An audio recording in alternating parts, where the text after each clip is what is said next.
आप सभी को जय मसीह की, प्रेज द लॉर्ड और स्वागत है टैलिस टीवी चैनल के एक और नई इंटरेस्टिंग वीडियो पर। तो आज हम जानेंगे यूसुफ का प्रधानमंत्री बनाया जाने के बारे में। यूसुफ की कहानी हमें सिखाती है धैर्य रखें। हर कठिनाई के पीछे एक बड़ी योजना होती है।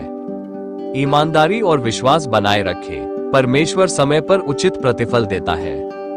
विरोध और पीड़ा के बावजूद भी नेक बने, क्योंकि ऊंचाई पर वही पहुंचता है जो नीचे की जमीन से मजबूत होता है।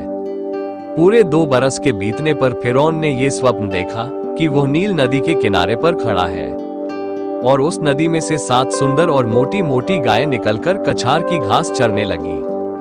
और क्या देखा कि उनके पीछे और 7 गायें जो कुरूप और दुर्बल है नदी से निकली और दूसरी गायों के निकट नदी के तट पर जा खड़ी हुई। तब ये कुरूप और दुर्बल गाय उन 7 सुंदर और मोटी मोटी गायों को खा गई।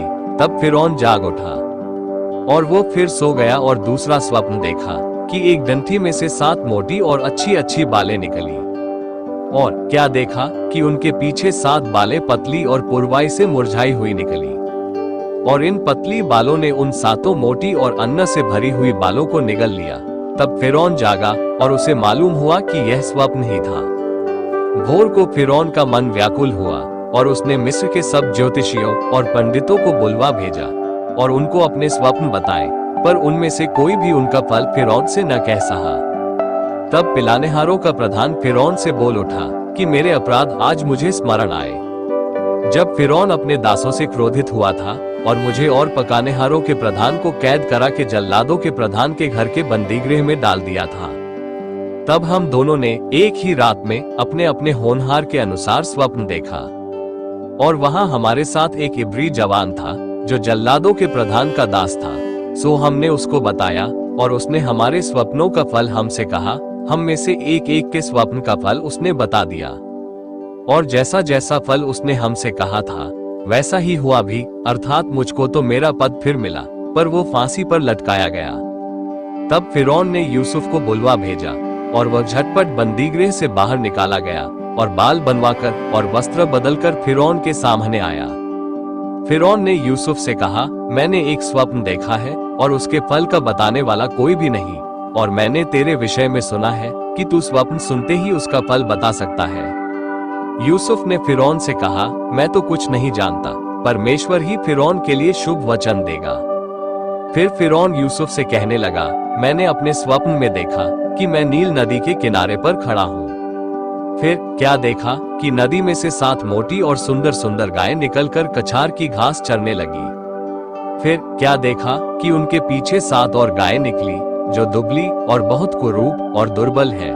मैंने तो सारे मिस्र देश में ऐसी कुडौल गायें कभी नहीं देखी।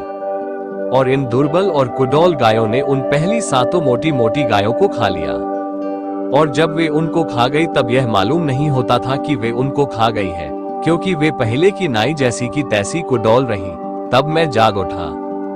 फिर मैंने दूसरा स्वप्न देखा कि एक ही डंठी में 7 अच्छी अच्छी और अन्न से भरी हुई बालें निकली। फिर क्या देखता हूँ कि उनके पीछे और 7 बालें छूछी छूछी और पतली और पुरवाई से मुरझाई हुई निकली। और इन पतली बालों ने उन 7 अच्छी अच्छी बालों को निगल लिया।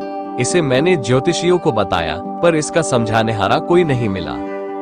तब यूसुफ ने फिरौन से कहा, फिरौन का स्वप्न एक ही है, परमेश्वर जो काम किया चाहता है उसको उसने फिरौन को जताया है। वे 7 अच्छी अच्छी गाय 7 वर्ष है और वे 7 अच्छी अच्छी बालें भी 7 वर्ष है। स्वप्न एक ही है। फिर उनके पीछे जो दुर्बल और कुडौल गायें निकली और जो 7 छूछी और पुरवाई से मुरझाई हुई बालें निकाली, वे अकाल के 7 वर्ष होंगे। यह वही बात है जो मैं फिरौन से कह चुका हूँ कि परमेश्वर जो काम किया चाहता है उसे उसने फिरौन को दिखाया है। सुन, सारे मिस्र देश में 7 वर्ष तो बहुतायत की उपज के होंगे। उनके पश्चात 7 वर्ष अकाल के आएंगे और सारे मिस्र देश में लोग इस सारी उपज को भूल जाएंगे और अकाल से देश का नाश होगा। और सुकाल बहुतायत की उपज देश में फिर स्मरण न रहेगा, क्योंकि अकाल अत्यंत भयंकर होगा। और फिरौन ने जो ये स्वप्न 2 बार देखा है, इसका भेद यही है कि यह बात परमेश्वर की ओर से नियुक्त हो चुकी है और परमेश्वर इसे शीघ्र ही पूरा करेगा। इसलिए अब फिरौन किसी समझदार और बुद्धिमान पुरुष को ढूंढ करके उसे मिस्र देश पर प्रधानमंत्री ठहराए। फिरौन ये करे कि देश पर अधिकारियों को नियुक्त करे और जब तक सुकाल के 7 वर्ष रहें तब तक वह मिस्र देश की उपज का पंचमांश लिया करे और वे इन अच्छे वर्षों में सब प्रकार की भोजन वस्तु इकट्ठा करें और नगर नगर में भंडार घर भोजन के लिए फिरौन के वश में करके उसकी रक्षा करें। और वो भोजन वस्तु अकाल के उन 7 वर्षों के लिए जो मिस्र देश में आएंगे देश के भोजन के निमित्त रखी रहे, जिससे देश उस अकाल से सत्यानाश न हो जाए। ये बात फिरौन और उसके सारे कर्मचारियों को अच्छी लगी। सो फिरौन ने अपने कर्मचारियों से कहा कि क्या हमको ऐसा पुरुष जैसा ये है जिसमें परमेश्वर का आत्मा रहता है मिल सकता है? फिर फिरौन ने यूसुफ से कहा, परमेश्वर ने जो तुझे इतना ज्ञान दिया है कि तेरे तुल्य कोई समझदार और बुद्धिमान नहीं, इस कारण तू मेरे घर का अधिकारी होगा और तेरी आज्ञा के अनुसार मेरी सारी प्रजा चलेगी। केवल राजगद्दी के विषय में तुझसे बड़ा ठहरूंगा। फिर फिरौन ने यूसुफ से कहा, सुन, मैं तुझको मिस्र के सारे देश के ऊपर अधिकारी ठहरा देता हूँ। तब फिरौन ने अपने हाथ से अंगूठी निकाल के यूसुफ के हाथ में पहना दी और उसको बढ़िया मलमल के वस्त्र पहनवा दिए और उसके गले में सोने की जंजीर डाल दी और उसको अपने दूसरे रथ पर चढ़वाया और लोग उसके आगे आगे ये प्रचार करते चले कि घुटने टेक कर दंडवत करो, और उसने उसको मिस्र के सारे देश के ऊपर प्रधानमंत्री ठहराया।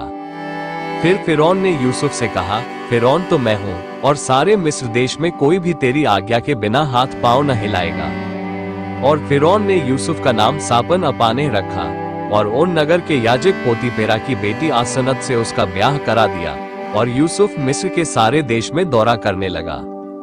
जब यूसुफ मिस्र के राजा फिरौन के सम्मुख खड़ा हुआ तब वह 30 वर्ष का था। सो वह फिरौन के सम्मुख से निकलकर मिस्र के सारे देश में दौरा करने लगा। सुकाल के 7 वर्षों में भूमि बहुतायत से अन्न उपजाती रही और यूसुफ उन 7 वर्षों में सब प्रकार की भोजन वस्तुएं जो मिस्र देश में होती थी जमा करके नगरों में रखता गया और हर एक नगर के चारों ओर के खेतों की भोजन वस्तुओं को वो उसी नगर में इकट्ठा करता गया। सो यूसुफ ने अन्न को समुद्र की बालू के समान अत्यंत बहुतायत से राशि राशि करके रखा, यहाँ तक कि उसने उनका गिनना छोड़ दिया क्योंकि वे असंख्य हो गई।